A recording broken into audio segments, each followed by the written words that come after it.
Hi. Gold, தங்கம் ரொம்ப ப்ரீஷியஸான ஒரு metal. எல்லாருக்கும் தெரிஞ்ச விஷயம் தான்.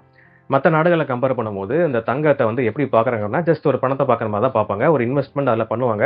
இந்த கோல்டு எப்படி பார்க்குறாங்கன்னா, ஜஸ்ட் ஒரு பணத்தை எப்படி பார்க்குறாங்களோ அதே மாதிரி தான் பார்ப்பாங்க. நம்ம இந்தியாவில் முக்கியமாக தமிழ்நாட்டை எடுத்துட்டிங்கன்னா, இந்த கோல்டை வந்து உணர்வு ரீதியாகவும் சரி, பொருளாதார ரீதியாகவும் சரி, ரொம்ப ஒரு முக்கியமான ஒரு விஷயமா இந்த தங்கத்தை பார்ப்பாங்க. முக்கியமா அந்த கல்யாணத்துக்கு, அப்புறம் அந்த கல்யாணத்துக்காக சேர்த்து வைக்கிறது, அப்புறம் காது குத்துக்கு, அப்புறம் வந்து கோவில்களுக்கு, இந்த மாரி வந்து ரொம்ப முக்கியமான ஃபங்ஷனுக்கும் சரி, ரொம்ப முக்கியமான விஷயங்களுக்கு இந்த தங்கத்த வந்து பயன்படுத்துவாங்க. ஸோ, அதனால வந்து ரொம்ப மதிக்கத்தக்க ஒரு பொருளா தான் நம்ம தமிழ்நாட்ல பார்ப்பாங்க. கோல்ட வந்து ஏன் வந்து ரொம்ப முக்கியமான இன்வெஸ்ட்மெண்ட்டா பார்க்குறாங்க அப்படின்னா, மத்த இன்வெஸ்ட்மெண்ட் ஸ்டைல்ஸ கம்பேர் பண்ணும்போது, இந்த கோல்டுக்கு வந்து எப்பவுமே வந்து டிமாண்ட் வந்து ஜாஸ்தி தான். ஸோ, அதனால வந்து இந்த பிரைஸ் வந்து எப்பவுமே வந்து இன்க்ரீஸ் ஆயிட்டே இருக்க அந்த ஃப்ளோல தான் வந்து எப்பவுமே இருக்கும். ஸோ, அதனால அந்த கோல்டு இன்வெஸ்ட் பண்ணீங்கன்னா, லாபம்னு வந்து கிடைக்கிறதுல வந்து ரொம்ப நம்பகத்தன்மையே இருக்கிற ஒரே விஷயம் தான் பார்த்தீங்கன்னா, அந்த கோல்டு தான். ஸோ, அதனால தான் மத்த இன்வெஸ்ட்மெண்ட் ஸ்டைல்ஸ கம்பேர் பண்ணும்போது, இதில லாபம் அதிகப்படியா வரதுல வாய்ப்பு இருக்கனால, இதோட நம்பிக்கை வந்து எப்பவுமே வந்து இதில இன்வெஸ்ட் பண்றதுக்கான நம்பிக்கை வந்து எப்பவுமே ஜாஸ்தியா இருக்கும். முக்கியமா தமிழ்நாட்ல. ஸோ, அதனால டாப் 3 இன்வெஸ்ட்மெண்ட்ல எடுத்தீங்கன்னா, எப்பவுமே இந்த லேண்ட், கோல்டு எல்லாமே இருக்கும். யார கேட்டாலும் சரி, கொஞ்சம் நீங்க வேலைக்கு போயிட்டு வந்துட்டீங்கன்னா, உடனே வந்து ஒரு கை காசு போட்டு ஒரு லேண்டோ, இல்ல ஒரு கோல்டோ இன்வெஸ்ட் பண்ணி வச்சுக்கோ, நாளைக்கு யூஸ் ஆகும். அந்த மாரி தான் வந்து நெறைய பேர் வந்து இப்போ சொல்லிட்டு இருப்பாங்க. ஓவராலா வேர்ல்ட்ல பார்த்தீங்கன்னா, அந்தந்த கண்ட்ரில வந்து ரிசர்வ் இருக்கும். என்ன ரிசர்வ்னா கோல்டு ரிசர்வ் இருக்கும். அதாவது முக்கியமான சூழல் வரும்போது, அதாவது ஃபார் எக்ஸாம்பிள் வந்து இந்த கோவிட் மாரி இக்கட்டான சூழல் வரும்போது வந்து, பொருளாதாரம் வந்து ரொம்ப மந்த நிலைக்கு போயிரும். அதாவது ரொம்ப வந்து டவுன் ஆயிரும். அந்த டைம்ல வந்து பிசினஸ் எதுவுமே நடக்காது. ஸோ அந்த டைம்ல வந்து சரியான முறையில வந்து பொருளாதாரத்த அந்த எக்கானமிய வந்து மெயின்டெயின் பண்றதுக்காக இந்த ரிசர்வ்ல வந்து கோல்டு எடுத்து தான் செலவுக்குலாம் வந்து யூஸ் பண்ணுவாங்க. ஃபார் எக்ஸாம்பிள் நம்ம வந்து கைக்கு செலவு வச்சுப்போம். பட் இந்த இக்கட்டான சூழல் வரும்போது செலவு பண்றதுக்காக ஒரு இடத்துல வச்சிருப்போம் பார்த்தீங்களா? அதே மாரி வந்து இந்த ரிசர்வ் வந்து வச்சிருப்பாங்க. ஸோ அந்த ரிசர்வ் வந்து எவ்வளோ தங்கம் இருக்குன்னு பார்த்தீங்கன்னா, ஃபார் எக்ஸாம்பிள் வந்து இந்த யுஎஸ் கிட்ட இருக்கிற அந்த ரிசர்வ்ல எவ்வளோ தங்கம் இருக்கு பார்த்தீங்கன்னா, 8133 டன்ஸ் ஆஃப் கோல்டு வந்து இருக்கு. யுஎஸ் வந்து டாப்ல இருக்கு. 2வது பார்த்தீங்கன்னா ஜெர்மனி 3300 டன்ஸ் ஆஃப் கோல்டு இருக்கு. நம்ம இந்தியாவ எடுத்துட்டீங்கன்னா எவ்வளோ இருக்குன்னு பார்த்தீங்கன்னா, அப்ராக்ஸிமேட்டா 880 டன்ஸ் ஆஃப் கோல்டு வந்து இருக்கு. ஸோ இது வந்து அஃபிஷியலா ரிசர்வ்ல இருக்கிறது. பட் நம்ம இந்தியாவில் எடுத்துட்டீங்கன்னா ரிசர்வ்ல இல்லாம அவங்கவுங்க கையில இருக்க நகைகள், அதாவது கழுத்துல, காதுல, அப்புறம் கையில, அப்புறம் வந்து அவங்கவுங்க பீரோல, லாக்கர்ல இருக்கிறதெல்லாம் பார்த்தீங்கன்னா, எவ்வளோ இருக்குன்னு பார்த்தீங்கன்னா, அப்ராக்ஸிமேட்டா 25,000லேருந்து 30,000 டன்ஸ் ஆஃப் கோல்டு வந்து இருக்காம். அப்படி வந்து டேட்டா சொல்லுது. ஸோ இதை வந்து டாப் லெவல்ல இருக்க யுஎஸ் கூட கம்பேர் பண்ணீங்கன்னா, யுஎஸ் கிட்ட 8,133 டன்ஸ் ஆஃப் கோல்டு தான் இருக்கு. பட் அதை நம்ம கம்பேர் பண்ணும்போது பார்த்தீங்கன்னா, 25,000லேருந்து 30,000 டன்ஸ் ஆஃப் கோல்டு வந்து நம்ம ஊர் மக்கள் கிட்ட இருக்கு. ரஷ்யா, உக்ரைன் வார் கிட்டத்தட்ட 2014லேருந்தே இந்த வார் ஸ்டார்ட் ஆயிடுச்சு. பட் ஃபுல் ஃப்ளெஜ்ல வந்து எப்போ வந்து தாக்குதல் நடத்துனாங்க அப்படின்னா 2022லேருந்து. அப்புறம் வந்து யுஎஸோட டாரிஃப் வந்து இன்க்ரீஸ் பண்ணது. அப்புறம் வந்து ஈரானுக்கும் யுஎஸ் நடந்த போர். இதனால வந்து ஹார்மோஸ வந்து மூடுனாங்க. ஸோ ஹார்மோஸ மூடுனால வந்து இந்தியாவுக்கு வந்து க்ரூட் ஆயில் வந்து தட்டுப்பாடு ஏற்பட்டுச்சு. க்ரூட் ஆயில் பிரைஸும் இன்க்ரீஸ் ஆச்சு. இந்தியாவில் வந்து என்னன்னு பார்த்தீங்கன்னா வந்து கேஸோட பிரைஸ் இன்க்ரீஸ் ஆச்சு. அப்போ ஓவராலா எல்லாரோட பிரைஸ் வந்து கொஞ்சம் கொஞ்சமா இன்க்ரீஸ் ஆனது வந்து எல்லாருக்கும் தெரிஞ்ச விஷயம் தான். அப்புறம் வந்து இந்த கோல்டோட பிரைஸ் வந்து இன்க்ரீஸ் ஆச்சு. எப்பவுமே வந்து ஒரு பதட்டமான சூழ்நிலை வந்துச்சுன்னா எல்லாருமே வந்து கோல்டோட பக்கம் தான் திரும்புவாங்க. ஸோ கோல்டோட பக்கம் திரும்பினோன்னா அதோட டிமாண்ட் வந்து ஆட்டோமேட்டிக்காக இன்க்ரீஸ் ஆகும். அதனால வந்து பிரைஸ் வந்து இன்க்ரீஸ் ஆகும். ஸோ அதே மாதிரி தான் நடந்துச்சு. கோல்டோட பிரைஸும் இன்க்ரீஸ் ஆச்சு. இந்த சைடு பார்த்தீங்கன்னா அந்த க்ரூட் ஆயில் பிரைஸ் உயர்ந்தனால, அதே மாதிரி வந்து தட்டுப்பாடு ஆனால வந்து மற்ற பொருட்களோட விலையும் வந்து இன்க்ரீஸ் ஆச்சு. இதனால வந்து இந்த பொருளாதாரம் வந்து ரொம்பவே வந்து பாதிக்கப்பட்டுச்சு. இன்னொரு பக்கம் பார்த்தீங்கன்னா கோல்டு வந்து நம்ம இம்போர்ட்ஸ் பண்ணிட்டு இருந்தோம். அதாவது வந்து இந்தியாவில் முக்கியமா வந்து மைன்ஸ் எதுவுமே கிடையாது. நம்ம எப்பவுமே கோல்டு வேணும்னா இம்போர்ட்ஸ் தான் பண்ணுவோம்.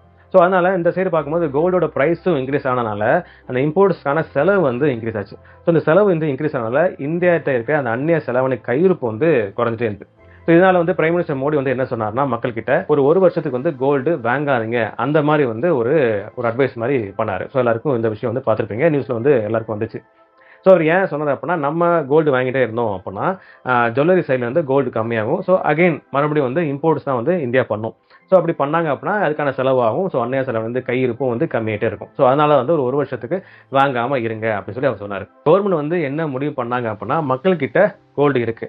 ஸோ இந்த கோல்டை வந்து மக்கள் வந்து ஒரு பணத்தை டெபாசிட் பண்ற மாதிரி வந்து இந்த கோல்டை டெபாசிட் பண்ணாங்க அப்படின்னா, அந்த கோல்டு வந்து நம்ம இந்த கவர்மெண்ட் வந்து என்ன பண்றாங்கன்னா, ஜுவல்லரி ஷாப்புக்கு அனுப்பிடலாம். ஸோ ஜுவல்லரி ஷாப்புக்கு நம்ம அனுப்பும்போது வந்து இம்போர்ட்ஸை கம்மி பண்ணிக்கலாம். ஸோ அதுக்கான வட்டி விகிதம் மக்கள் வந்து டெபாசிட் பண்றாங்க இல்லையா? ஸோ அதுக்கான வட்டி விகிதத்தை குறிப்பிட்ட வட்டி விகிதத்தை மக்கள்கிட்ட கொடுத்துடலாம். ஒரு 6 மாசத்துக்கோ 1 வருஷத்துக்கோ சேர்த்து மக்கள்கிட்ட கொடுத்துடலாம் அப்படின்னு முடிவு பண்றாங்க. ஸோ குறிப்பிட்ட தங்கத்தை நீங்க டெபாசிட் பண்ணீங்கன்னா அதுக்கான வட்டி உங்களுக்கு கிடைக்கும். அந்த டெபாசிட் பீரியட் முடிஞ்ச அப்புறம் வந்து ஃபார் எக்ஸாம்பிள் ஒரு 3 வருஷம் முடிஞ்சிச்சு அப்படின்னா அந்த டைம்ல அந்த கோல்டுக்கான மதிப்பு இருக்கு பார்த்தீங்கன்னா, அதுக்கு ஈக்குவலண்டான மணி. ஸோ அந்த டைம்ல வந்து கோல்டுக்கு எவ்வளோ பணம் இருக்கோ, எவ்வளோ மதிப்பு இருக்கோ, அதுக்கு அந்த பணத்தை வந்து அப்படியே கொடுத்துருவாங்க. அப்படி இல்லைனா அந்த கோல்டை வந்து அப்படியே கொடுத்துருவாங்க. ப்ளஸ் அந்த இன்ட்ரெஸ்ட்டையும் சேர்த்து கொடுப்பாங்க. இந்த திட்டத்தோட பேர் தான் வந்து தங்க பணமாக்கல் திட்டம். அதாவது கோல்டு மானிட்டைசேஷன் ஸ்கீம். இந்த ஸ்கீம் வந்து நேத்தோ இல்லை ஒரு மாதம் முன்னாடியே வரல. கிட்டத்தட்ட 1999 இருந்தே இந்த திட்டத்தை கொண்டு வந்துட்டாங்க. ஸோ அப்போ ரொம்ப அட்ராக்டிவ் இல்லை. ஏன் அட்ராக்டிவ் இல்லை அப்படின்னா, குறைஞ்சபட்ச தங்கம், அதாவது நீங்கள் டெபாசிட் பண்ணணும் அப்படின்னா குறைஞ்சபட்சம் 500 கிராம் தங்கமாச்சு நீங்கள் டெபாசிட் பண்ணணும். ஸோ ரொம்ப ஒரு பெரிய குவாலிட்டினால ரொம்ப அட்ராக்டிவ் இல்லை.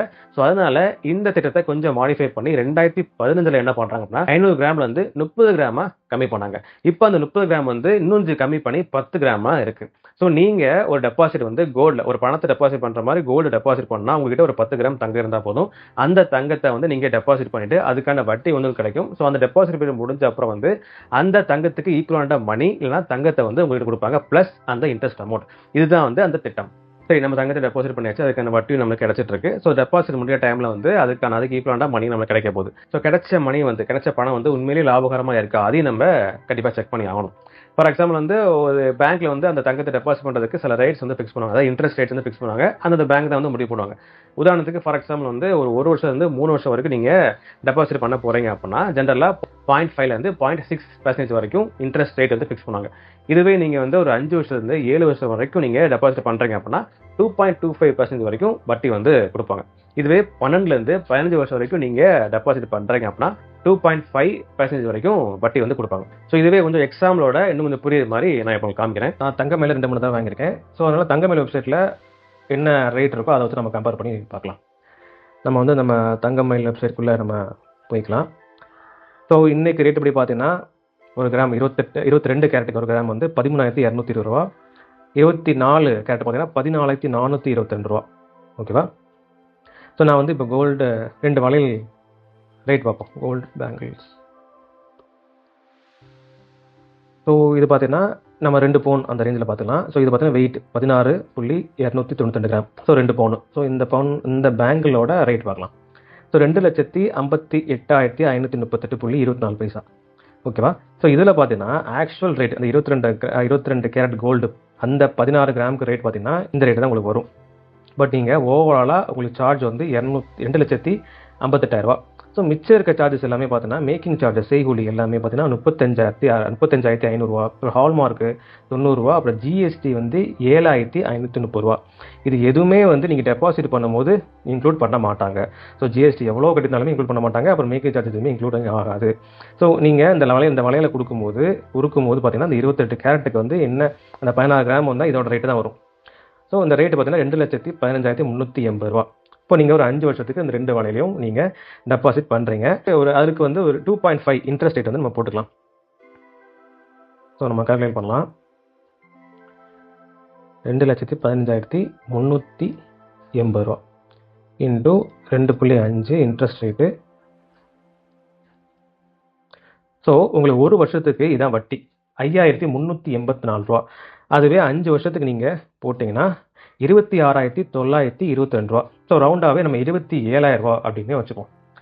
ஸோ நீங்கள் 5 வருஷம் முடிவில் இந்த 16 கிராம் இருக்குது பார்த்தீங்களா, அந்த 16 கிராமுக்கான ரேட்டு அந்த டைமில் 5 வருஷம் அப்புறம் என்ன ரேட் இருக்கோ அந்த ரேட்டுக்கு ஈக்குவலண்ட்டான மணி கொடுத்துருவாங்க. மணி ப்ளஸ் இந்த 26,922 ரூபா அந்த வட்டியும் சேர்த்து கொடுத்துருவாங்க. இல்லை பணமாக வேண்டாம்னா அந்த தங்க கட்டிய, அதாவது நகையாக கிடைக்காது, அந்த தங்க கட்டிய அந்த உருக்கின தங்கத்தை அப்படியே கையில் கொடுத்துருவாங்க. ப்ளஸ் இந்த 26,922 ரூபா கிடைக்கும். இப்போ தங்கம் எந்த அளவுக்கு விலை கூடும் அப்படிங்கிற ஜஸ்ட் ஒரு எக்ஸாம்பிளோட பார்க்கலாம். ஸோ கோல்டு ரேட்ஸ் நம்ம அந்த வெப்சைட்டுக்குள்ளே போய்க்கலாம். இன்றைக்கி ஆகஸ்ட் 2, ஓகேவா? ஆகஸ்ட் 2, 2026. ஆகஸ்ட் 1, 2021 ஒரு 5 வருஷம் முன்னாடி இந்த ரேட் பார்த்தீங்கன்னா 22 கேரட் 4,548 ரூபா. ஸோ இன்னைக்கு ரேட்டு பார்த்தீங்கன்னா 13,220 மைனஸ் 4,548 போட்டிங்கன்னா இந்த 5 வருஷத்தில் 8,672 ரூபா கூடியிருக்கு. ஓகே, இப்போ நீங்கள் உதாரணத்துக்கு 2031 நீங்கள் டெபாசிட் இது பண்ணும்போது ஒரு 9,000 ரூபா கூடுது அந்த மாதிரி வச்சுக்கலாம். இன்னைக்கு ரேட் 13,220. ஸோ நம்ம இதுக்கு முன்னாடி 5 வருஷம் முன்னாடி இந்த ரேட்டை கம்பேர் பண்ணும்போது 8,000 சில்லற ரூபா இன்க்ரீஸ் ஆயிருக்கு இப்போ. ஸோ இதே மாதிரி ஒரு 2031 வரும்போது இதுல இருந்து ஒரு 9,000 ரூபா இன்க்ரீஸ் பண்ணிக்கலாம். அப்படி பார்த்தீங்கன்னா 22,220 ரூபா. அப்போ 16.292 கிராம் இன்டூ 22,220 ரூ. 20 அப்படி போட்டிங்கன்னா உங்களுக்கு 3,62,000 அந்த டைமில், ஒரு உதாரணத்துக்கு சொல்கிறேன், அந்த டைமில் வந்து அந்த நீங்கள் இப்போ வச்ச தங்கத்தோட மதிப்பு இருக்கும். ப்ளஸ் நமக்கான வட்டி 27,000 வச்சுப்போம். ஸோ ஓவராலாக உங்கள் கைக்கு கிடைக்கக்கூடிய அமௌண்ட் 9,000 தங்கம் கூடுச்சுன்னா 3,89,008 பட் நீங்கள் வாங்கின ரேட்டு பார்த்தீங்கன்னா 2,58,000. ஸோ மைனஸ் பண்ணிக்கலாம், எவ்வளோ லாபம் கிடைக்குன்னு பார்க்குறது. 538, 1,30,407 வந்து உங்களுக்கு லாபமாக கிடைக்கும் இன்கேஸ் அந்த கோல்டோட ரேட்டு வந்து 9,000 கூடுச்சுன்னா. ஓகேவா? ஸோ இதே தங்கத்தை வந்து இப்போ இந்த தங்கம் கட்டியிருக்குல்ல, இந்த தங்க கட்டியை வந்து மறுபடியும் நீங்கள் வந்து ஏதாவது வந்து கண்டிப்பாக கோல்டாவோ, அதாவது ஒரு தங்க செயினாவோ, இல்லை வளையலாவோ, இல்லை வேறு ஏதோ வந்து கொஞ்சம் டிஃப்ரெண்ட்டாக பண்ணணும்னு வச்சிங்கன்னா மேக்கிங் சார்ஜஸ் இருக்குது பார்த்தீங்களா. ஸோ மேக்கிங் சார்ஜஸ் வந்து 5 வருஷம் கழிச்சு எவ்வளோ இருக்குன்னு சொல்ல முடியாது. ஸோ இப்போ 35,000 இருக்குன்னா 5 வருஷம் கழிச்சு இது 50,000 கூட ஆகலாம், இந்த ஜிஎஸ்டி வந்து 15,000 கூட ஆகலாம். ஸோ உதாரணத்துக்கு ஒரு 50,000 இது ஆகும் வச்சுக்கோங்களேன். உதாரணத்துக்கு 50,000 மைனஸ் பண்ணிட்டோம் அப்படின்னா அப்புறம் ஜிஎஸ்டி ஒரு 15,000 வருது, எக்ஸாம்பிள் சொல்கிறேன். இதுதான் வந்து உங்களுக்கான ப்ராஃபிட் இன்கேஸ் தங்கம் வந்து ஒரு நம்ம நினச்ச மாதிரி இந்த 5 வருஷத்தில் ஒரு 9,000 கூடுச்சு அப்படின்னா இந்த மேக்கிங் சார்ஜஸ் எல்லாமே இந்த ரேட்டில் இருக்கும் அப்படின்னு பார்க்கும்போது உங்களுக்கு கிடைக்காத லாபம் தான் இது. ஸோ இதை வச்சு பார்க்கும்போது என்னதான் லாபம் வர மாதிரி இருந்தாலுமே தங்கத்தை நம்ம டெபாசிட் பண்ணுறோம், அதுக்கு தகுந்தாப்புல லாபம் வருதா அப்படின்னு பார்த்தீங்கன்னா பெருசாக யாருக்கும் அந்த லாபம் கிடைச்ச மாதிரி தெரியல. ஸோ அதனால தான் வந்து திட்டம் வந்து ரொம்ப அட்ராக்டிவாக மக்கள்கிட்ட இல்லை. சரி, ஓகே. அப்போ இந்த திட்டம் வந்து யாருக்கு தான் சூட் ஆகும் அப்படின்னு பார்த்தோம்னா, கோல்டு காயினாக வச்சிருப்பாங்களே, கோல்டு காயினாவோ இல்லை தங்க கட்டியாவோ வச்சிருப்பாங்களே, அவங்களுக்கு வந்து இந்த திட்டம் வந்து சூட் ஆகும். ஏன்னா அவங்களுக்கு வந்து பெருசாக செய்கூலி சார்ஜஸ் வந்து பெருசாக இருக்காது. ஸோ அதனால பெருசாக அவங்க லாஸ் ஆன மாதிரி தெரியாது. ஸோ இந்த கோல்டு காயின் அப்புறம் தங்க கட்டியெல்லாம் வச்சிருப்பாங்களே, அவங்களுக்கு வந்து இந்த திட்டம் வந்து சூட் ஆகும், மற்றவங்களுக்கு வந்து பெருசாக சூட் ஆகாது. ஸோ ஏன்னா முக்கியமாக பார்த்தீங்கன்னா, நீங்கள் வைக்கிற தங்கம், ஃபார் எக்ஸாம்பிள் நீங்கள் ஒரு நெக்லஸையோ இல்லை கோல்டு, அதாவது கோல்டு அந்த வளையலையோ நீங்கள் வைக்கிறீங்க அப்படின்னா ஃபர்ஸ்ட் வந்து அந்த கோல்டை வந்து அப்படியே உரிக்கிறவங்க. ஏன் உருக்காங்க அப்படின்னா அந்த பியூரிட்டி வந்து செக் பண்ணுறதுக்காக. ஸோ ஒன்ஸ் உருக்கி தான் அதை வச்சுட்டு உங்களுக்கு வட்டி வந்து கொடுப்பாங்க. ஸோ டெபாசிட் அந்த பீரியட் முடிஞ்ச பிறகு அந்த தங்கம் வந்து நீங்கள் கொடுத்தது மாதிரி அப்படியே வராது, தங்கமாக தான் கொடுப்பாங்க, தங்க கட்டியாக தான் அப்படி தான் கொடுப்பாங்க. இதுவே வந்து மிகப்பெரிய ஒரு ட்ராபேக் தான். ஏன்னா ரொம்ப ப்ரீஷியஸாக நம்ம பார்க்கக்கூடிய, ரொம்ப ஆசைப்பட்டு வாங்கியிருப்போம், அதை நம்ம கொடுக்கும்போது திருப்பி கிடைக்கும் போது வந்து அந்த நகையாக கிடைக்காது. இது ஒரு மிகப்பெரிய ட்ராபேக். அப்புறம் வந்து இந்த எக்கனாமி. ஸோ நம்ம வந்து ஒரு 5 வருஷத்துக்கு ஒரு 9,000 கிட்ட இன்க்ரீஸ் ஆச்சு. ஸோ அடுத்த 5 வருஷத்துக்கு இதே 9,000 தான் இன்க்ரீஸ் ஆகுமா அப்படின்னு சொல்ல முடியாது. ஒரு கேஸ் கூடலாம். இன்கேஸ் இந்த எக்கனாமி பொருளாதாரம் வந்து ஒரே நல்லபடியாக போயிட்டு இருக்கு, ஷேர் மார்க்கெட் நல்லபடியாக போயிட்டு இருக்கு அப்படின்னா யாருமே வந்து கோல்டு பக்கம் திரும்ப மாட்டாங்க. ஸோ எப்போ போல கிராஜுவலாக ஒரு 3,000 4,000 இன்க்ரீஸ் ஆச்சு அப்படின்னா நம்ம எதிர்பார்த்த லாபமும் கிடைக்காது, இன்னும் கொஞ்சம் கம்மியாக தான் செய்யும். அப்புறம் வந்து லாக்அப் பீரியட். உதாரணத்துக்கு நீங்கள் ஒரு 5 வருஷம் நீங்கள் டெபாசிட் பண்ணுறீங்க அப்படின்னா ஸோ குறைஞ்சது ஒரு வருஷமோ 2 வருஷமோ லாக்அப் பீரியட் மாதிரி ஒன்று போடுவாங்க. ஸோ அப்போ லாக்அப் பீரியட் மாதிரி ஒன்று போட்டாங்க அப்படின்னா நீங்கள் டெபாசிட் பண்ண கோல்டை வந்து உடனடியாக எடுக்க முடியாது, ஏன்னா லாக்அப் பீரியட் இருக்கனால. இன்கேஸ் உங்களுக்கு வந்து பணம் தேவைப்பட்டுச்சு அப்படின்னா அர்ஜென்ட்டுக்கு அந்த கோல்டை கூட கோல்டு லோனில் வச்சு கூட பணத்தை எடுக்க முடியாத சூழ்நிலை நீங்கள் மாட்டிப்பீங்க. இது வந்து இன்னொரு பெரிய ட்ராபேக். சரி, அந்த உருக்கின தங்கத்தையாச்சும் நம்ம திருப்பி மறுபடியும் கோல்டாக மாற்றிடலாம். அந்த டைமில் 5 வருஷம் கழிச்சு பார்த்தீங்கன்னா அதுக்கு அந்த டைமில் செய்கூலி வந்து இப்போ கம்பேர் பண்ணும்போது கண்டிப்பாக அதிகமாக தான் இருக்கும், ஜிஎஸ்டி அதிகமாக தான் இருக்கும். ஸோ இவ்வளோ ப்ராப்ளம் ஃபேஸ் பண்ணுறதுக்கு நான் மற்ற ஸ்கீம்ஸில் ஏதாவது சேஃப்டி ஸ்கீம்ஸில் ஏதாவது போட்டு போயிருந்தேன். உதாரணத்துக்கு என்எஸ்சின்னு எடுத்துவாங்க. உதாரணத்துக்கு நான் ஒரு எக்ஸாம்பிளோட இப்போ காமிக்கிறேன். என்எஸ்சி கால்குலேட்டர் போஸ்ட் ஆஃபீஸ் அப்படின்னா, ஸோ என்எஸ்சி கால்குலேட்டர் 2025 இருக்கா. ஸோ அதை கிளிக் பண்ணிட்டீங்கன்னா க்ரோ ஆப்பில் உள்ள கால்குலேட்டர் அது. ஸோ இது வந்து அமௌண்ட் இன்வெஸ்டட் ஒரு 10 லட்ச ரூபா இருக்குது. நம்ம ரேட் ஆஃப் இன்ட்ரெஸ்ட் வந்து 6% இருக்குது. பட் வந்து என்எஸ்சியோட இன்ட்ரெஸ்ட் ரேட் வந்து பார்த்தீங்கன்னா 7.7. ஸோ 7.7. ஸோ அப்படி பார்க்கும்போது இந்த இடத்துல வந்து நம்ம 7.7 மாற்றிக்கலாம். ஸோ இது வந்து சரியாக ஒரு அமௌண்ட் இருக்குது. பட் நம்ம வந்து ஒரு மாதத்துக்கு 2,000 வச்சு பார்த்தீங்கன்னா வருஷத்துக்கு 24,000 வருஷத்துக்கு நம்ம இன்வெஸ்ட்மெண்ட் பண்ணுறோம். அது 5 வருஷத்துக்கு பார்த்தீங்கன்னா 1,20,20,000. ஸோ அந்த 1,20,000 நம்ம போட்டோம் அப்படின்னா 7.7% வட்டிக்கு 5 வருஷம் நீங்கள் பார்த்தீங்கன்னா 53,000 கிட்ட வட்டி மட்டுமே வருது. கோல்டு மாதிரி ஒரு முக்கியமான ஒரு பொருள் வந்து இன்வெஸ்ட் பண்ணும்போது நம்ம அதிகபட்ச லாபம் தான் எதிர்பார்ப்போம். பட் கிட்டத்தட்ட அதோட ரேட்லாம் கம்பேர் பண்ணும்போது ஓரளவு இது கூட லேட்டாக தான் ஆகுது. ஸோ வந்து மக்களோட கேள்வி என்னன்னா, நான் இதையே போட்டு போயிடுவேனே, அந்த மாதிரி கொஸ்டின்ஸ் தான் ரைஸ் ஆகுது. மக்கள் என்ன சொல்கிறாங்க அப்படின்னா, என்னதான் வந்து ஒரு பொருளாதாரத்தை இன்க்ரீஸ் பண்ணுற ஒரு திட்டமாக இருந்தாலுமே ஊழல் மூலமாக நிறைய பேர் சம்பாதிச்சு தான் இருக்காங்க. நிறைய அரசியல்வாதிகள் வந்து ஊழல் பண்ணி நிறைய தங்கமும் ஒரு பணமும் சேர்த்து வச்சு தான் இருக்காங்க. அப்புறம் கோவில் விவகாரத்தில் வந்து ஏகப்பட்ட தங்கத்தை வந்து கொள்ளடிச்சு தான் இருக்காங்க. அவங்கக்கிட்ட இல்லாத தங்கமாக வந்து நம்ம ஊர் சாதாரண மக்கள்கிட்ட தங்கம் இருக்க போகுது அப்படிங்கிற ஒரு கேள்வி வந்து ரைஸ் ஆகுது. ஸோ அது மட்டும் இல்லாமல் என்னதான் வந்து இது கவர்மெண்ட்டோட செலவை கம்மி பண்ணுறதுக்கான ஒரு ஸ்டெப்பாக இருந்தாலுமே மக்களோட செலவை கம்மி பண்ணுறதுக்கான எந்த ஸ்டெப்பும் கவர்மெண்ட் வந்து எடுத்த மாதிரி தெரியலையே, அந்த மாதிரி ஒரு கேள்வியும் ரைஸ் ஆகுது. ஃபார் எக்ஸாம்பிள் வந்து க்ரூட் ஆயில் ப்ரைஸ் வந்து இன்க்ரீஸ் ஆச்சு. இந்த க்ரூட் ஆயில் ப்ரைஸ் வந்து இன்க்ரீஸ் ஆனதுனால வந்து நம்ம ஊரில் எல்லா பொருளுக்கோட விலையும் வந்து இன்க்ரீஸ் ஆச்சு. ஃபர்ஸ்ட் வந்து கேஸோட விலை வந்து இன்க்ரீஸ் ஆச்சு. அப்புறம் வந்து பிரைஸ், அந்த பெட்ரோல் பிரைஸ் வந்து கொஞ்ச நாள் இன்க்ரீஸ் பண்ணாமல் இருந்தாங்க. அப்புறம் அதுவும் வந்து கிராஜுவலாக இன்க்ரீஸ் பண்ண ஆரம்பிச்சாங்க. அப்புறம் குழந்தைங்க போகிற சோப்புலேருந்து ஒரு நூல்கண்டு வரைக்கும் வந்து அந்த பிரைஸ் வந்து இன்க்ரீஸ் ஆச்சு. சரி, ஓகே. இதுவே வந்து இந்த க்ரூட் ஆயில் பிரைஸ் கம்மியாகும் போது வந்து பெட்ரோல் பிரைஸ் கம்மியாச்சா? அப்பவும் கிடையாது. அப்பவும் அதே ரேட்டில் தான் போயிட்டு இருக்கு. உதாரணத்துக்கு வந்து ஈரான் யூஎஸ் அந்த வார் வந்து ஒரு ஒரு ஒப்பந்தம் மாதிரி போட்டு வந்து இந்த வார் வந்து தற்காலிகமாக ஸ்டாப் பண்ணாங்க. அப்போ வந்து க்ரூட் ஆயில் பிரைஸ் வந்து கம்மியாச்சு. ஸோ அந்த டைமில் வந்து பெட்ரோல் பிரைஸ் கம்மி பண்ணாங்களா? அப்பவும் கம்மி பண்ணல. அதே மாதிரி தான் போயிட்டு இருந்துச்சு. சரி, ஓகே. இப்போ எத்தனால் வந்து பெட்ரோல் கூட ஆட் பண்ணுறாங்க. இந்த பெட்ரோல் வந்து இம்போர்ட் பண்ண க்ரூட் ஆயில் தான் வந்து தயார் பண்ணுறாங்க. வந்து அதுக்கு டேக்ஸ் ரேட்ஸ்லாம் இருக்கிறது வந்து சகஜம் தான். இந்த எத்தனால் வந்து உள்நாட்டிலேருந்து ப்ரொடியூஸ் பண்ணுறாங்க.